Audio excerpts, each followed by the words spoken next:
So today we're just going to, great opportunity to expose her to a crowd. Yeah, she's never been in the crowd.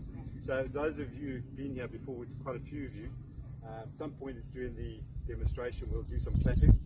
So if I ask you for a quiet clap, or a medium clap, or a big clap, we'll just see how she gets on with it as we go through. Just put this rope on here. So some of you have been before, and some of you have met before, some of you have worked with before. But I'll just tell you a little bit about myself, just quickly, see how she's watching, where she's going. So they've developed a really good relationship. Hey, my darling. Keep going. Keep going.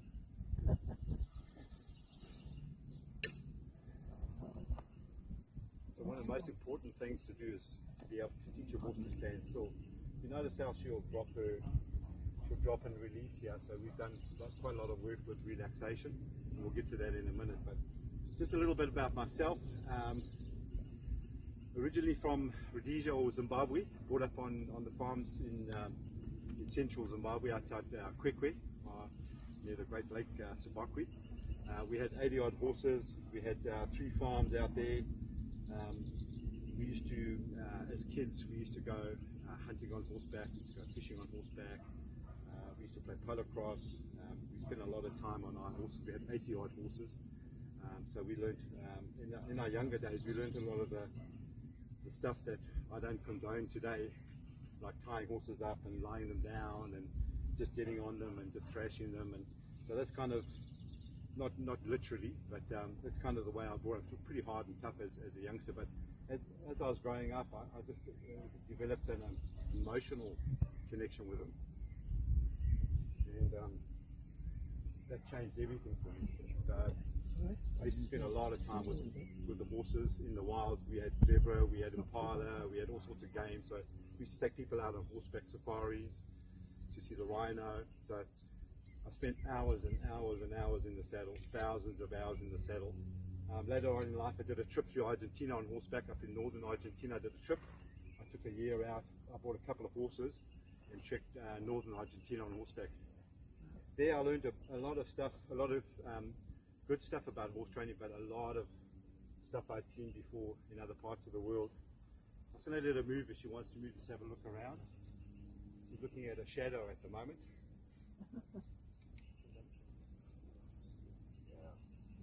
So I spent a bit of time with Monty Roberts. You said you spent some time with Monty. I've met Monty Roberts, spent a bit of time with him. Yes, I did. I was lucky. I've met a lot of amazing people in Australia. I lived in New Zealand for 15 years, in Australia for a couple of years. So I've met a lot of amazing people out there. Some horsemen out in Australia who will outdo some of the people that you see on the mainstream out there. Some amazing people out there. So yeah, I've learned a lot from a lot of different people. What I've found is that, you know, methods are methods. It's more about the principles of training and just being able to connect with your horse, to build a relationship first with your horse, rather than through fear and pushing them around.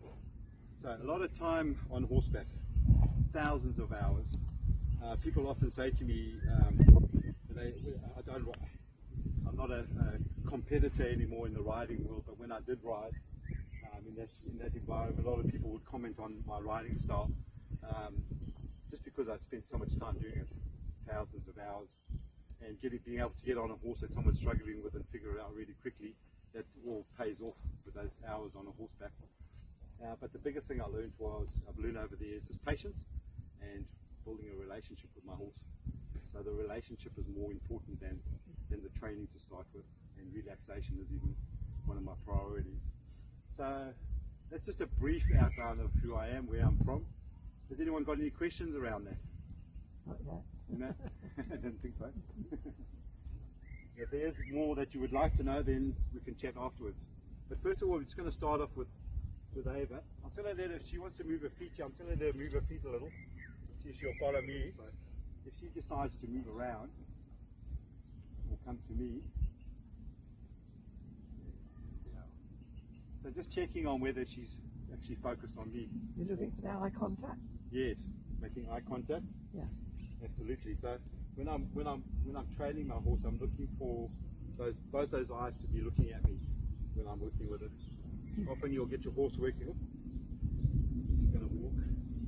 I just wanted to see if she takes me anywhere or whether she's just having a look around. So she's just keeping an eye out for herself. And I'll just pick up that direction again and just see if I can get her to relax. So the first thing we do is teach our horse how to relax and release. So once I've stopped my training program, I can always bring her back to this point where she can relax and release. So she's done this sort of stuff before, but I've got the elephant in the room, the big ball there, and also we've got the crowd, so we can do some clapping today just to get her used to that. So can this side of the crowd just give me just a gentle clap, just the left side here.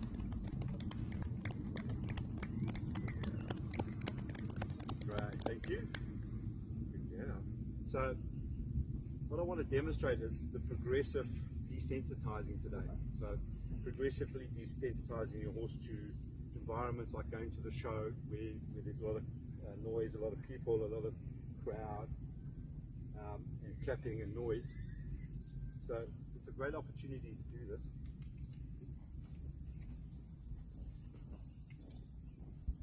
So if you notice how every now and again she wanders off, she just sort of walks off. So what she's doing is she's just having a look around. I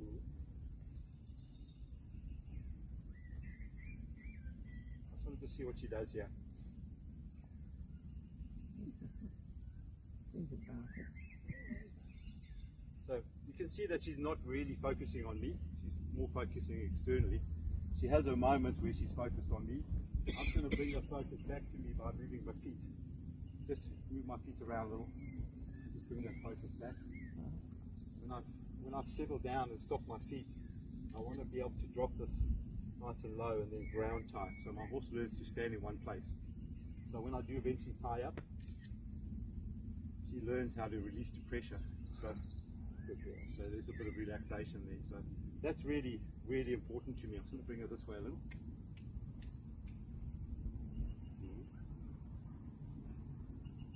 So she keeps looking around, and now she's going to walk around. I'm curious to know what's going on here when she walks around. And I think she's keeping an eye on that ball.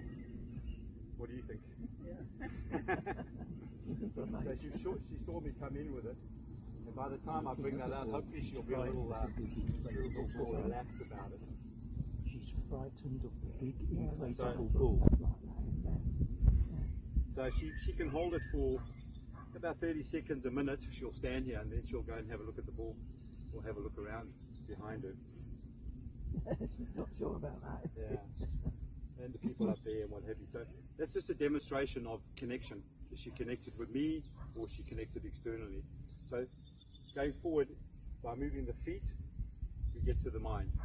So that's my goal, is to get those feet moving. Once I got the mind, then I can put those feet or hooves in any place that I choose at any point in time. So if I wanted to go backwards, forwards, left or right, side pass, shoulder pass, we can get all that working. Yeah, so we're just going to come back to relaxation here. So the important thing here is with pressure and release is timing. So being able to let go at the right time and give the horse enough space and time to, there you go again. Back to the ball. The good thing is that she's not really moving her feet, so she's feeling confident enough not to move.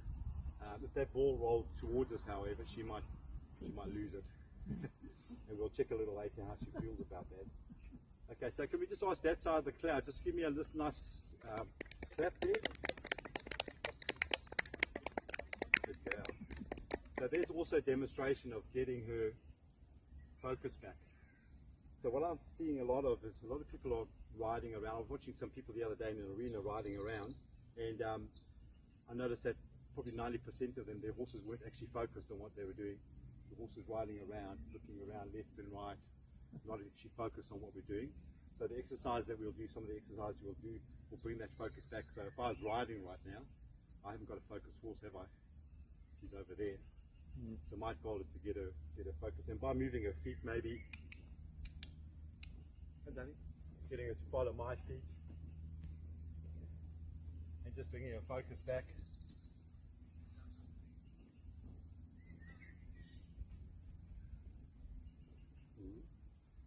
So we still got some work to do. You see that on my ground type? She just moved around me and set herself up on that side. And she keeps looking at the elephant. She does. So important that we teach our horse to ground tie. You see how she's moving forward? So I want to teach my horse how to ground tie. So once she picks up that position, okay, now she can learn to relax, release, and just stand still. Okay, can we have a medium clap this side?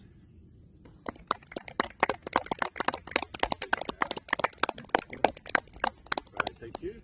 So that's just progressively getting her to a point where she can cope with the crowd. Not all of us get this opportunity to train our horses. But what I've started suggesting to people is using their phone maybe and putting a motorbike on there or a clapping noise on there or stuff that you know that they struggle with. Put on your phone or a little speaker or something, and you can play with that at home. Just get them used to that sort of noise. Okay, medium clap there.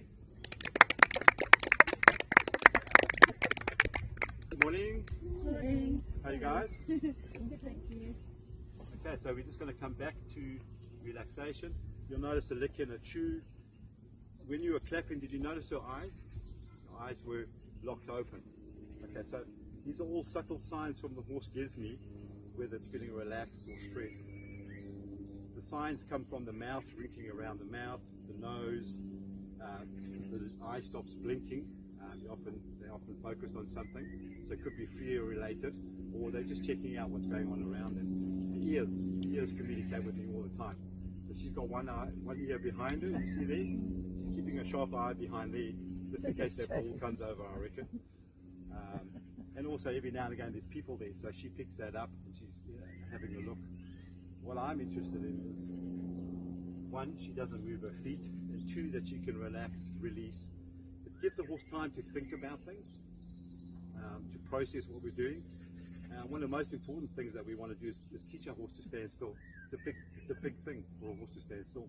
And teaching our horse to stand still is really, really important for getting on, brushing, doing the hooves, putting the saddle on, for the horse to be able to relax and release. She's done quite a bit of this. Good girl. So can we have another clap here? A medium clap? Thank you. So you see how the head stayed down? She stayed focused, she stayed relaxed. And we have a hard clap there. Good girl. So progressive desensitizing. Whatever you're using, whether it's a flag, a ball, it's important to read the horse's body language. So as soon as their head goes up, I know that something's up. Something's going on in its head. And often that's something that I may have not heard, smelt, or seen yet. Because often they'll pick up things before we even know it's coming, like a bicycle down the road. They'll hear it coming a mile away. And the signs are always there. So the important thing about this is being able to de-stress your horse, just bring it down so that it can release that anxiety so it doesn't keep escalating. So if I'm out on an outride and things start to happen, you know, rabbit runs out, the bicycle comes past, slowly my horse is getting tense, just to learn how to bring that horse back down to a neutral state, and then we can continue again. Because what happens is when they get to that state where the butterfly flies out and they bolt and they're gone. So just a little technique I use for relaxation. So this is on the ground, but once I've done my groundwork, I can transfer this state of mind to sitting on top, and that would be my goal, is to do that. So when I sit on her, I can stand still, do what I need to do, walk, trot, canter with this sort of position. That all comes from on the ground, so my groundwork starts with that. I've seen a few people lunging lately. I'm not a fan of lunging. We do send our horses around in horsemanship, but more for communication and connection, not for making the horse tired so we can get on it, you know, burning up that energy. And often when you lunge like that, I've had a few people over the last couple of weeks that have started lunging young horses, and they can get one side but they can't get the other side, normally the right side, the emotional side of the brain. And it's a lot to do with our emotional state, but being able to just relax and release. Take that. Okay, can we have a loud clap here, please?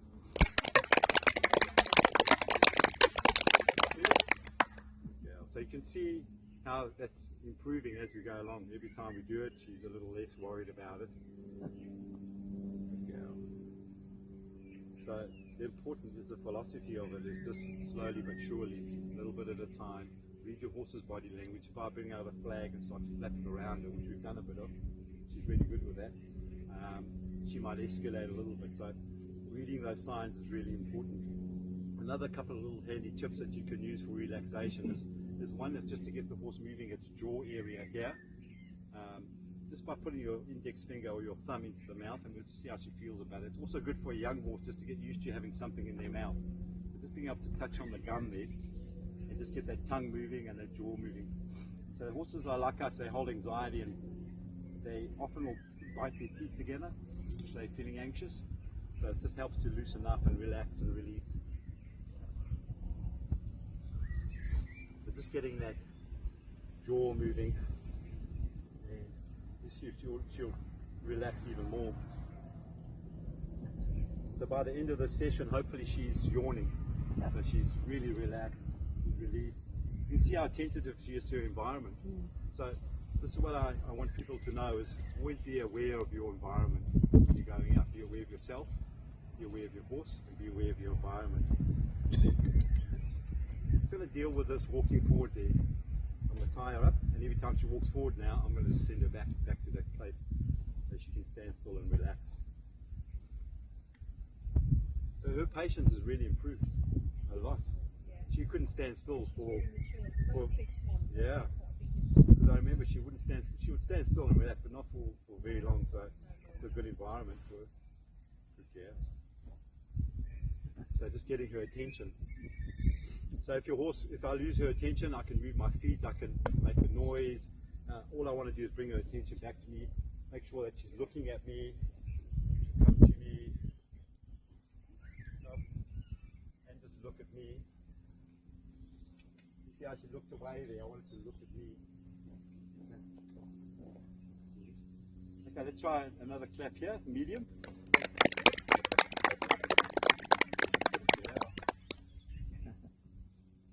Once again, I'm ground tying, teaching the horse to take care of itself emotionally. I'm here for it. It's like any relationship between two people. Often there's a deficit and a positive in the relationship. So in the relationship, if you pick up that 20%, if that person's not feeling that great that day, you can pick up that for the horse. So if they're not feeling secure, I'd use that, my security, my ability to bring her calm, to help her. So some days she'll help me, some days I'll help her. Does that make sense? Yeah? So like any relationship, a lot of people say it's 50-50. It's not. Some days it's not 50-50. Some days we're not feeling great and we can't give 50% to the relationship. We're going to give 20.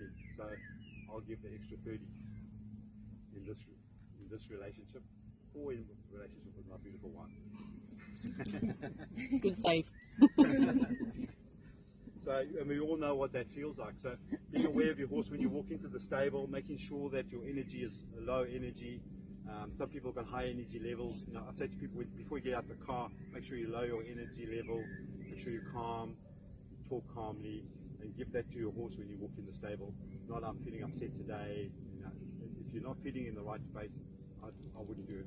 I'd just walk away from it and come back the next day and do my training if the horse is feeling like that. And after you've been with your horse for long enough, you know in the morning when they're not feeling well, don't you? You know when she's not feeling well. So that's really important to pick up that. Okay, so we're just going to have another loud clap over here.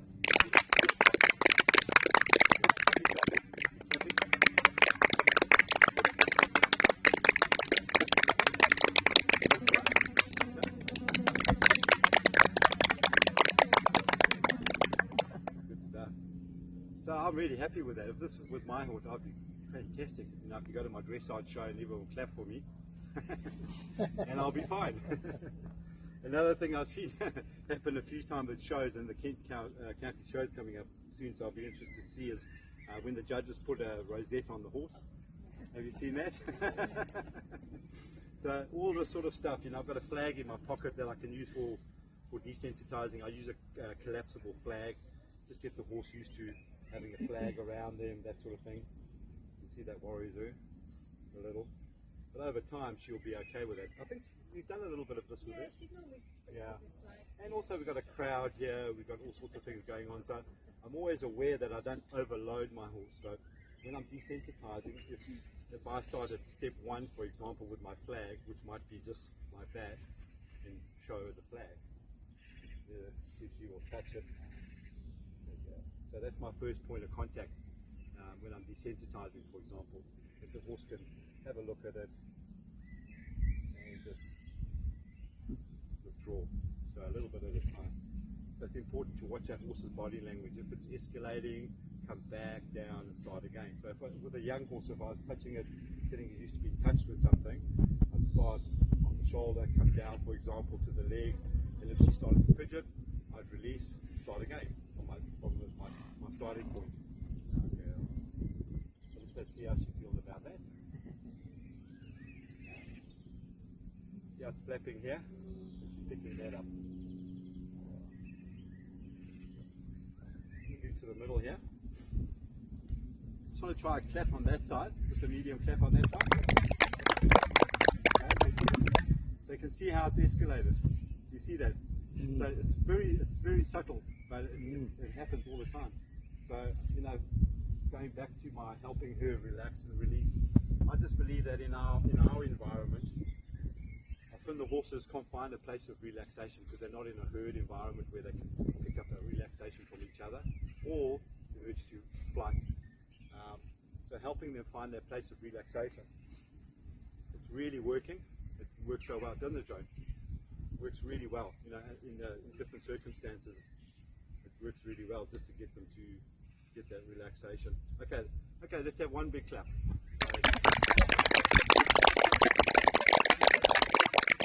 Right, thank you. How was that?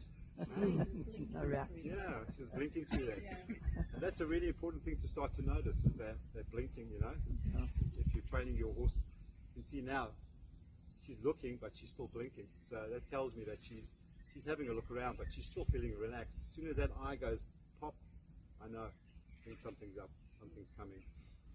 Good girl. Okay. It's sweet now. Yeah.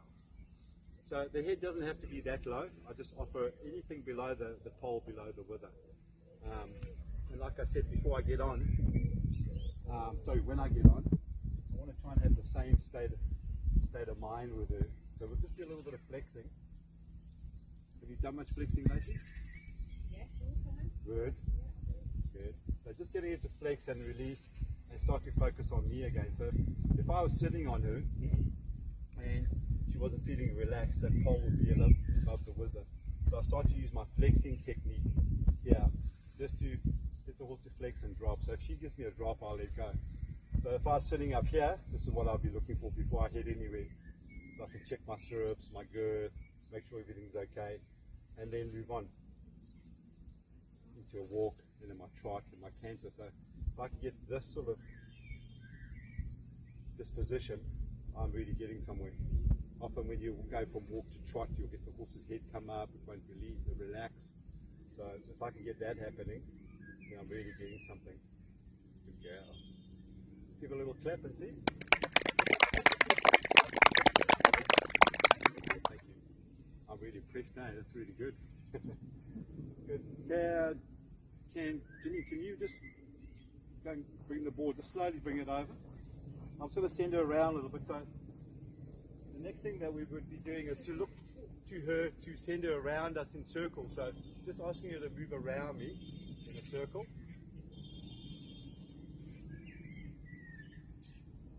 Just going to see how she walks around us. So what we're looking for here, once again, is a nice loose smile in my rope. My horse can walk around me with a low head carriage. It's connected, watching. There we go. Did she see the ball at one of my clinics? She did that, yeah. So the difference where she has been to one of my clinics where she's seen the ball and what have you. The difference today is she's on her own. There's no one. There's only her and I. So we bring out. You can see the position of the head. The ears are straight forward. The eyes not blinking. all those signs that we should be watching for when we're training. So if my horse wants to go over and have a look at something, I'm just going to provide the environment for them to. Okay.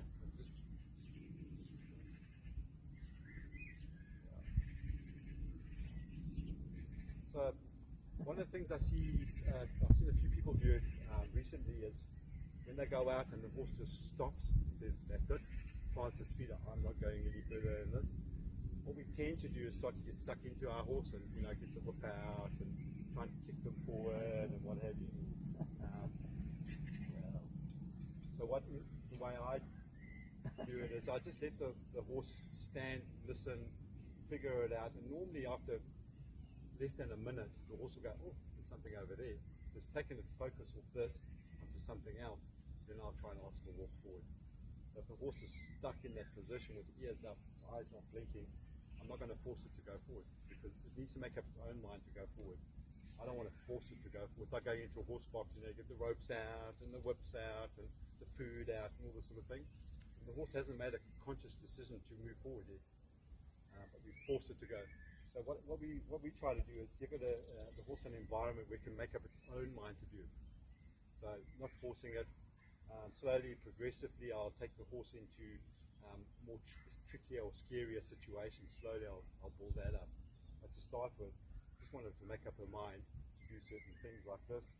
And she's standing here quite nicely. She's not really worried about it too much.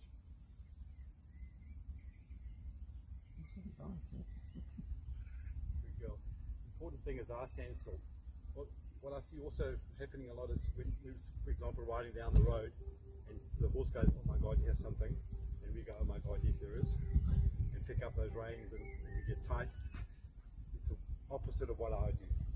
I would just let my rein out on the buckle and say, it's okay, and relax. What I will have in place is my flex and bend so I can disengage the hindquarter. So if the horse does take off or spins on me or anything goes wrong, I can pick up and bend.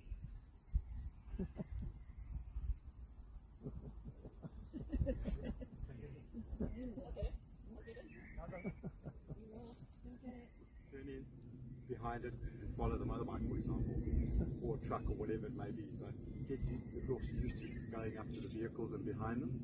So that sort of thing just helps build confidence. And then the car coming towards us.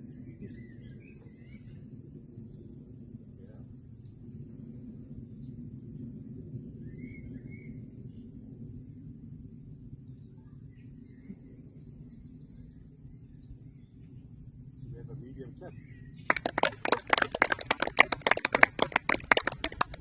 So you notice there was a lick in a chew there. So I'm always looking out for that because that tells me whether the horse is relaxing or not. Because it's not relaxing like us, like humans, we bite our teeth, tense up. Most of the time we don't even know we're doing it. I'm sure they're the same. They start to bite, it's an automatic subconscious reaction. So getting that relaxation. So I'm just going to work a little bit on her relaxation here. You can take my finger again. Like I said, this is a really good exercise just to get your horse used to having something in its mouth, especially a young horse. You're going to put your dewormer in or your bit in eventually, just getting them used to being touched there. Just get that jaw moving. I can see that she's a little tighter now. She's going to loosen up soon. Got a little tight.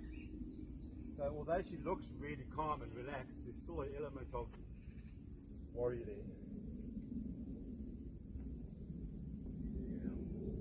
Okay, let's have a nice big clap.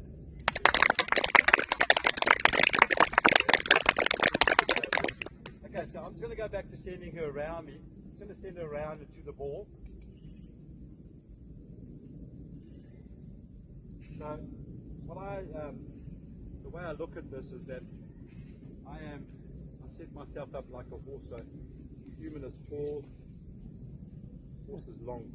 So I'll just use my rope to simulate that. So this is my direction, my head, body, and this is my motivation with my tail. I'm teaching the horse to go left and right around me. Just by pointing eventually.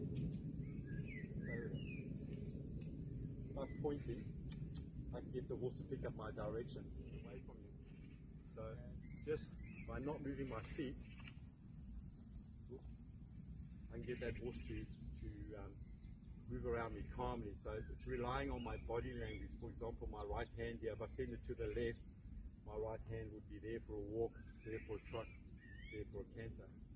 If I want to pick up the energy, I might just pick that hand straight up. If I don't get any connection there, I might use a training aid, like a flag or a stick, something like that, just to pick that energy up. But once I've finished whatever it is I'm doing, come back, relax, and just play with the ball. But I hear a lot of people say to me, and some of you know this when you first start, and you see me send the horse around me left and right, and oh, that doesn't look too difficult, and then you try it, and it's really difficult. And that's that's one of the things that watching videos. If you haven't got the basics and you know the basics, it's really hard to progress from that point. So once you get this right, with these simple things, left and right, backwards and forward, then you can start to work on the more complex things. So just being able to send her left and right, occasionally just changing hands, sending them left and right. On turn the face and picking up my left hand. Yeah. And then ground time. I'm trying to give her a sec just to relax here. Got any questions? Is it making sense? It is? Good. I've got a question. Yep. I know nothing about horses, Wayne. Good. Well, I'm glad you came along. Unlike my mother. Does the horse detect that you're wearing sunglasses? You've spoken about eye contact. Absolutely. What I find actually, sunglasses give you bigger eyes, so sometimes you get better contact. Okay. But they can see the minutest details, whether you had glasses on or not. Glasses could be, or a big cowboy hat, can also have quite an impact on a horse. Just the size and the presence of something. Oh, okay, so it magnifies your presence. Yeah, and they can see the minutest detail. So if I take my glasses off, you might see a change in the horse. Really? For example, you may do. Wow, okay. Yeah. The interesting thing about their vision is that they've got elongated retina, so this is why a horse picks its head up so quickly from here. If something's out there, it goes from here straight to there, because they look through the bottom of the eye when the head's up, and through the top of the eye when the head's down. So the reason why nature gave that to them, unlike us, if we look at our hand here and focus on that and there's something behind us, it takes a couple of seconds. The horse can instantly see from here to there in an instant. The reason is because it would be dead otherwise. The lion would get it. A couple of seconds and you're gone in the wild. So their eye is designed differently. They don't have great depth perception. So you'll often come up to a little puddle in the road or something and they go, and one of the reasons is because they don't have great depth perception. So they can't see how deep something is. And then often they'll take their paw and whack it, see if it's safe. If it's safe to go into or over. So they'll use that. Oops, the ball's moving. Yeah. See what happens? You've done really, really well, hey? It all comes round to that. Oops, there it comes. So what I'm interested in is, oops, there's a reaction. So this shows me that, whoop,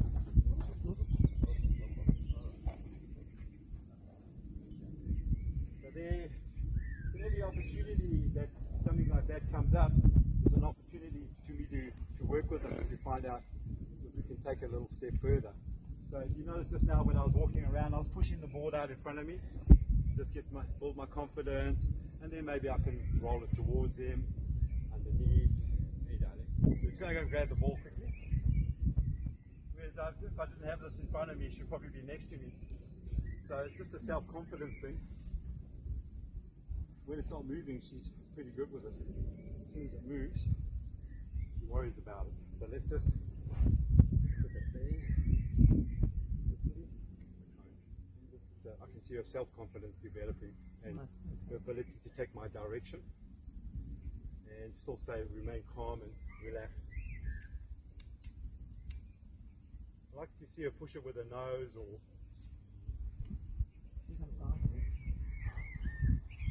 any sign of pushing it or stepping into it. Shows me a little confidence.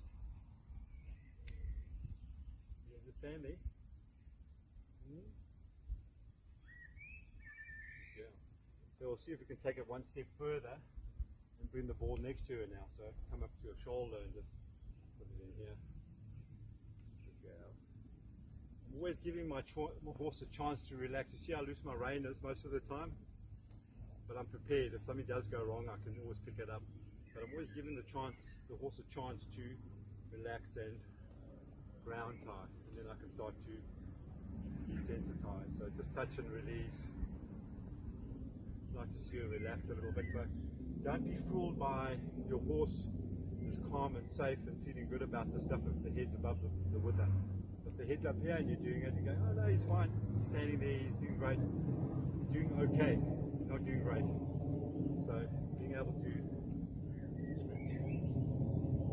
get this relaxation, get that head down and start to do my desensitizing is an important part.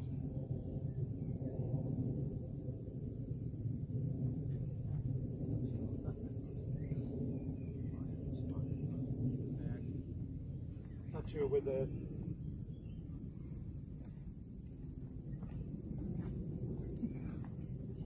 I don't think we've done this before with a big ball, have we? But just keep coming back here and just say it's okay, relax, release. Doesn't matter what it is, what I'm doing, what she's experiencing. Always just come back to my relaxation. Wayne, Yes? where does the horse consider the ball to have to be so that she's most vulnerable? On top of her or immediately behind her? Or? Mostly it depends on the horse. Sometimes right up front, right up at the nose is very sensitive. So anything coming at them. Oh. This is the most vulnerable part of the horse right here. The horses fiercely protect this, or if you saw a zebra, they fiercely protect this part of their body if they're under attack.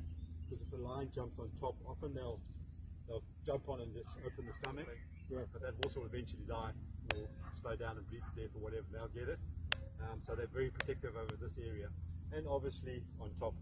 Because anything that's going to grab them is predatory. So. And that's a skill of the horsemanship, is to teach the horse that I'm not going to eat you. Okay.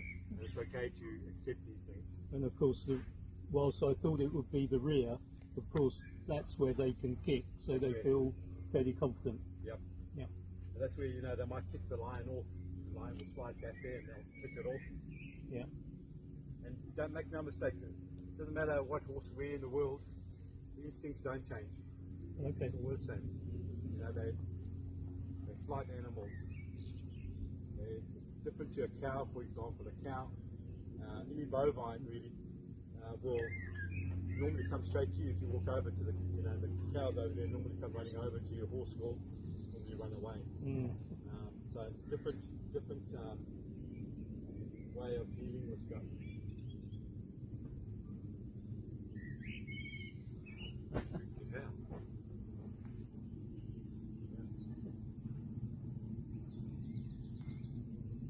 She's more worried about when it moves, isn't she? You notice that? So around here, touching her with it, all that sort of thing, she's fine with it. She'll stay there. So eventually I can ground tie my horse, and my horse will just stand there. It doesn't matter whether I'm at the show, on the yard. I see a lot of people pacifying their horses, tie them up with grass, with hay. Without hay, they probably wouldn't stand still for very long. So I like to teach my horse to be able to stand. It doesn't need any pacifiers, basically. Once you get down. Pick up my rope here.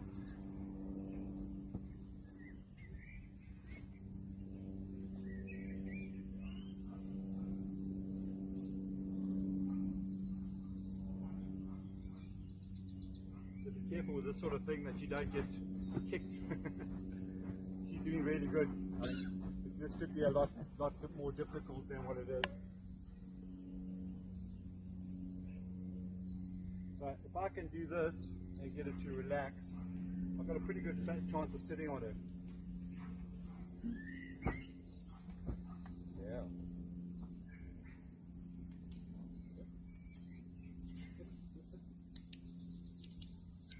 Move it forward onto it. Just see if she might push it around a little bit. If she figures out it's not going to hurt her, you'll relax. Just going to try the other side here.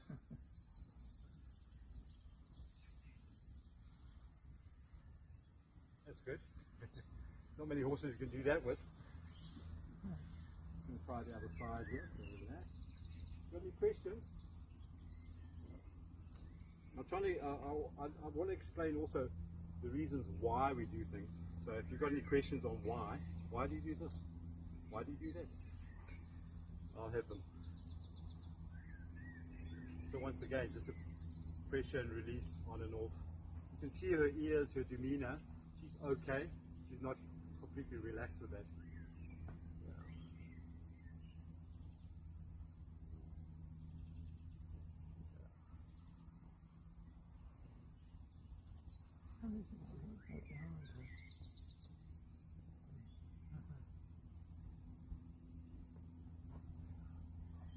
Important thing here is make sure that when you're working with your horse, you don't get stuck in that trap of doing everything on the left side. A lot of people just get stuck on that.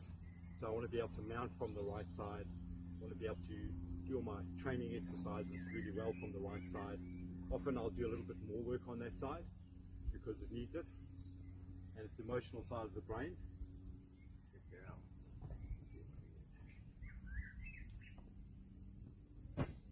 You can see this side, she's a little uneasy about it.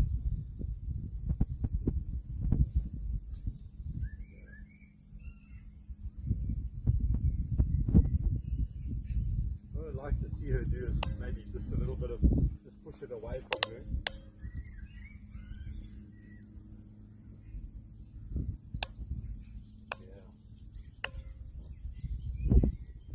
Now, see where the focus has gone. It's not on me anymore. It comes and goes.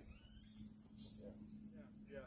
Because she's had quite a lot of work. We've done quite a lot of work with her. She's pretty good with this. Yeah. But you'll notice when it moves, that's when things change. I can see the anxiety. It's almost like a passive anxiety. Yeah. Just under the surface. Right up to the ball and just see if she'll push it around for me. Yeah. Really good confidence builder. I'm just surprised she's not pushing it away from her. Yeah. She's not quite there, right? She doesn't seem too worried about it over here, right?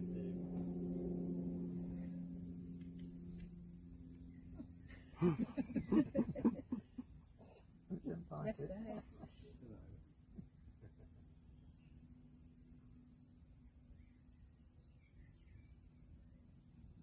So I like to watch the language, what's going on with their thinking.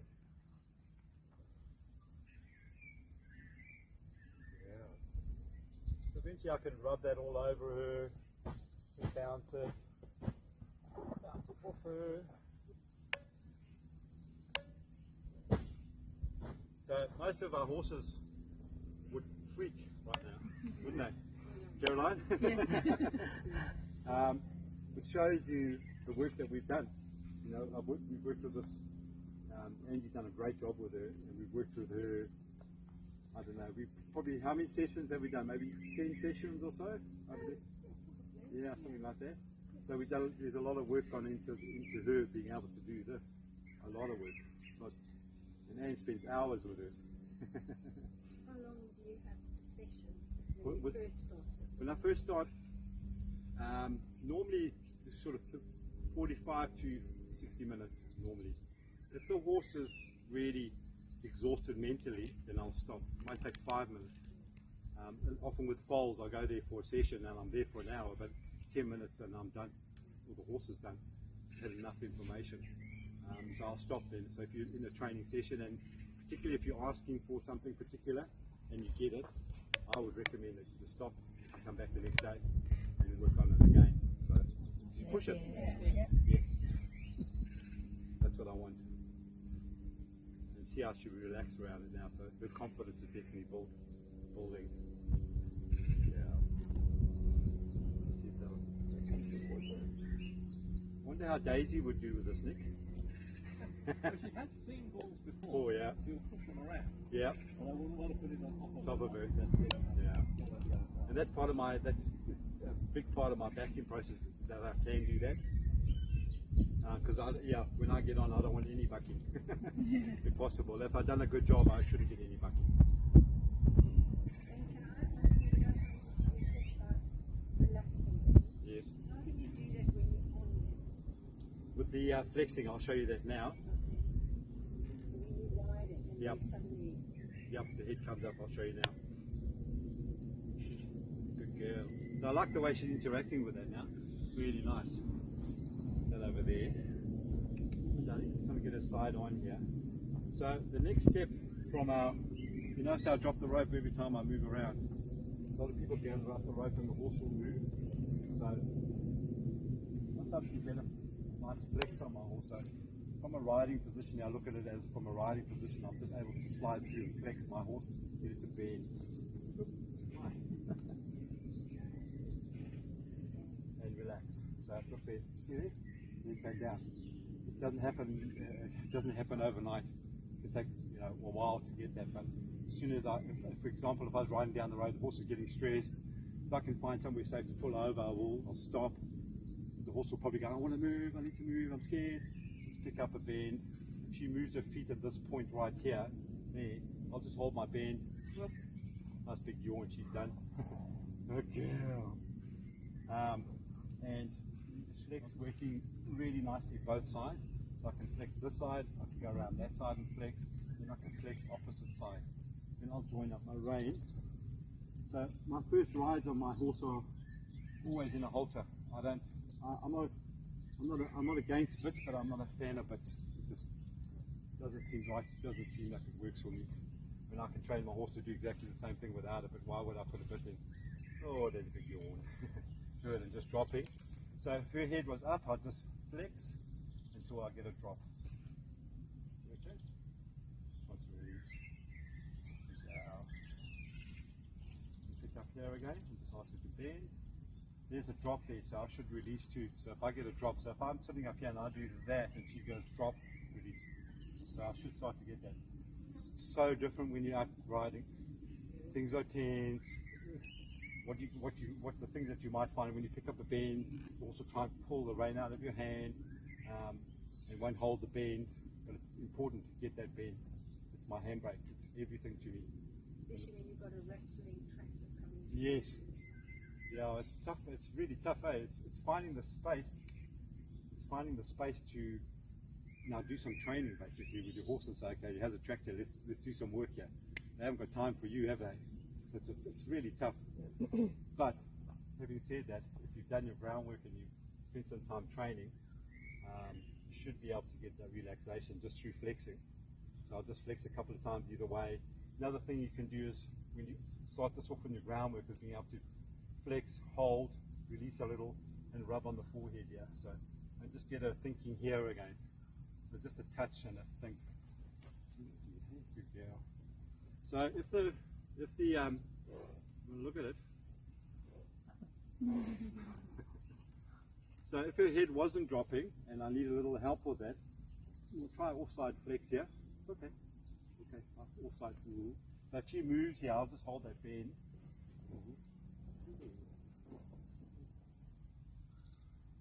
Till she relax and release. So if I'm struggling to get that head down, I might get a little, oh, there you go. So you see every time I touch the rein now, she goes, whoop. And that's because I've done my release work. And then when you tie them up, it's so good because when you tie them up, they pull on the rope and they go, yep, I know where it is. So you can, just through that, a whole bunch of really good things start to happen. So I just want to demonstrate if she didn't drop her head, I'll just pick up my bend here. Hold on. She's dropping for me, I want it to bend. Okay. So just a bit of a bend. And I'll pick up my outside rein, just a little bit of pressure and release. You see her drop there? Good girl. Okay, so just going to get her to drop here and you're going to give her a nice round of applause because Ava's done really, really well, eh? Beautiful. Okay?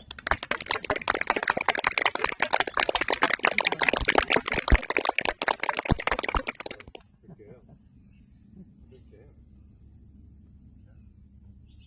Good. Yeah, she's told me now that she's had enough. She's yawning, her brain is full of information. So coming back in a day or two and we go through the same scenario, my horse is going to be way better than it was today. Not that she wasn't, because she's done really, really well and she's had a lot of time and effort into it. Thank you so much. That was beautiful. One more round.